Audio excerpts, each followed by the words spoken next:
Perkenalkan, saya Hairul Umam dari Prodi Sistem Informasi Universitas Peradaban semester 4. Di sini saya akan menjelaskan mengenai manajemen investasi pemerintah.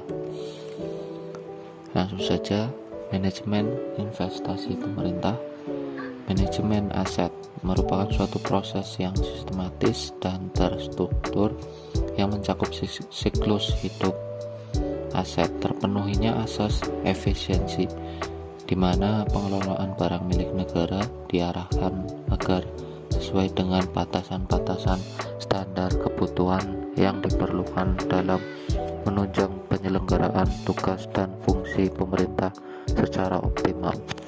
Efisiensi dalam pengelolaan barang milik negara adalah mutlak diperlukan karena terbatasnya sumber daya pemerintah dalam rangka pelayanan publik, sehingga pengadaan barang milik negara yang diperlukan harus benar-benar sesuai dan terbatas pada yang diperlukan saja dengan maksud menghindari pemborosan. Nah, tahukah kamu apa tujuan dari manajemen aset pemerintah? 2. Bagaimana siklus manajemen aset pemerintah? 3. Apa prinsip-prinsip manajemen aset pemerintah? 4. Bagaimana bentuk investasi pemerintah? 5. Bagaimana klasifikasi investasi pemerintah? 6. Bagaimana pengakuan investasi pemerintah? 7. Bagaimana pengukuran investasi pemerintah? Mari kita bahas. Tujuan manajemen aset.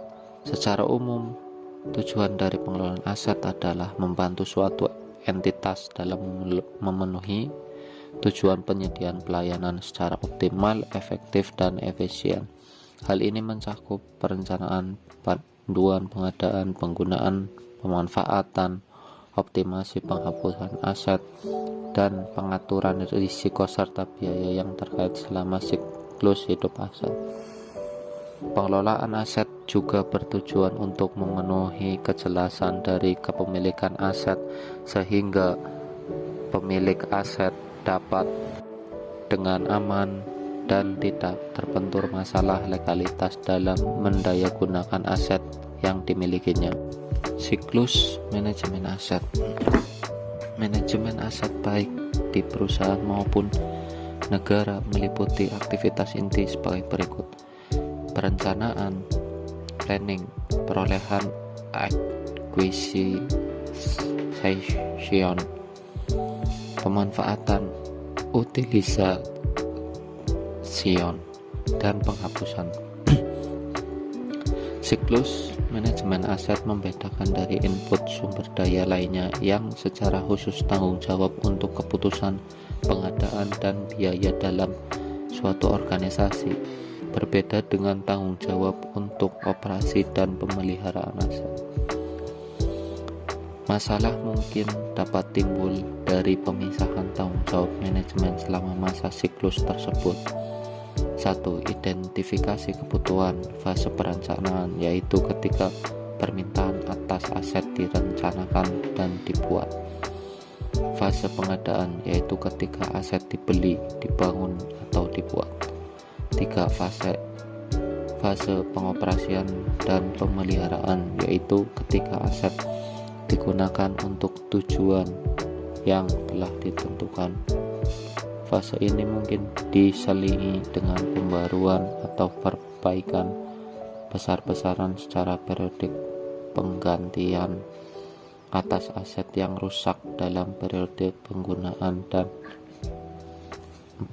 Fase penghapusan, disposal, yaitu ketika umur ekonomis suatu aset telah habis atau ketika kebutuhan aset atas pelayanan yang disediakan aset tersebut telah hilang. Prinsip manajemen aset. Aplikasi yang efektif dari prinsip-prinsip manajemen aset akan memastikan input sumber daya tersebut pada biaya terendah.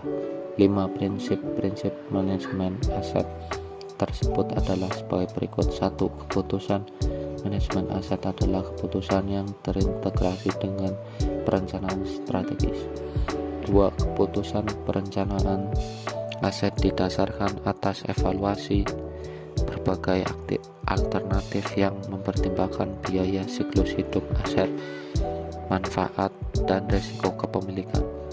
3. Akuntabilitas diterapkan untuk kondisi aset, penggunaan, dan kinerja.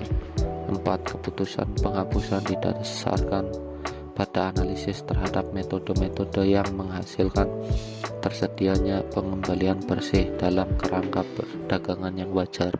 5. Struktur pengendalian yang efektif diterapkan untuk manajemen aset. Sasaran manajemen aset. Sasaran dari manajemen aset adalah untuk mencapai kesesuaian sebaik mungkin aset dengan strategi penyediaan pelayanan.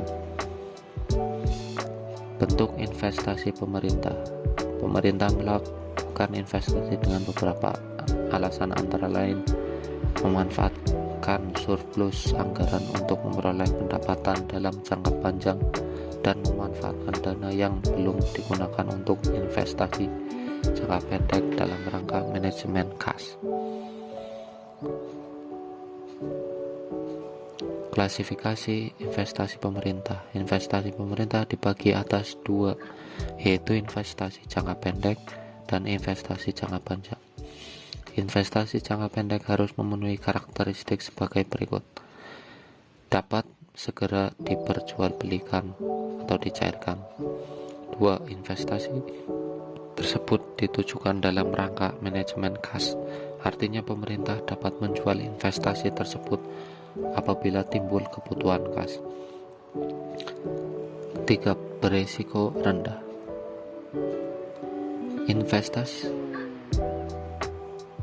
Investasi permanen yang dilakukan pemerintah adalah investasi yang tidak dimaksudkan untuk diperjualbelikan, tetapi untuk mendapatkan dividen dan atau pengaruh yang signifikan dalam jangka panjang,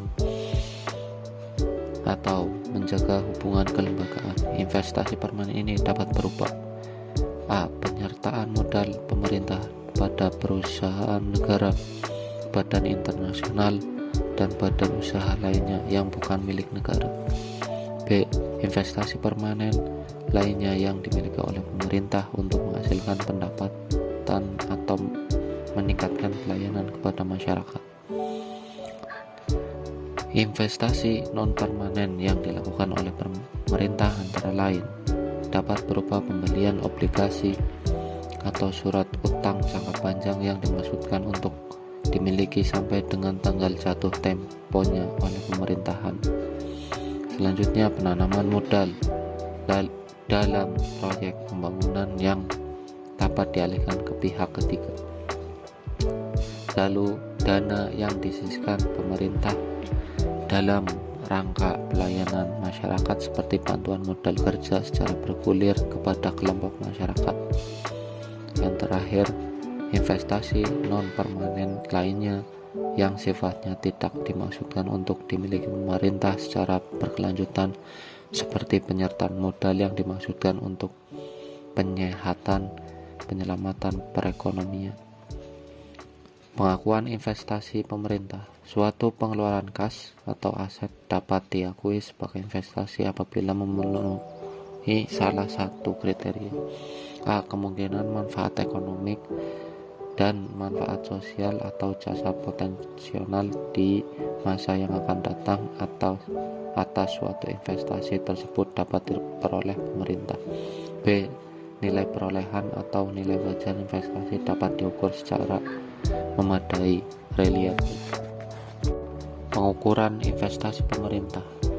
Untuk beberapa jenis investasi terdapat pasar aktif yang dapat membentuk nilai pasar. Dalam hal investasi yang demikian, nilai pasar dipergunakan sebagai dasar penerapan nilai wajar, sedangkan investasi yang tidak memiliki pasar yang aktif dapat dipergunakan nilai nominal, nilai tercatat, atau nilai wajar lainnya.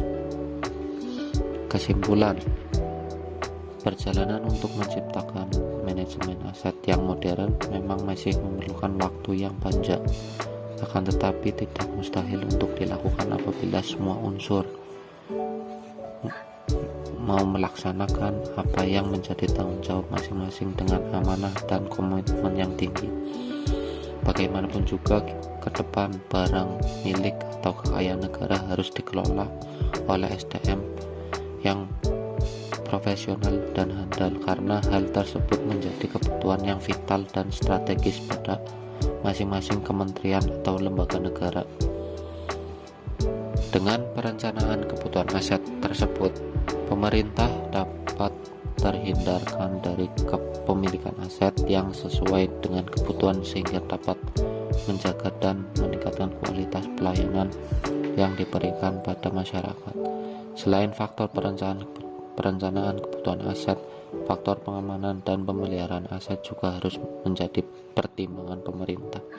Dengan pengamanan dan pemeliharaan aset, pemerintah dapat menjaga kepemilikan dan dapat menerima manfaat ekonomis aset dalam rangka usaha pemerintah memberikan pelayanan pada masyarakat. Sekian presentasi dari saya. Terima kasih. Sampai jumpa di video selanjutnya.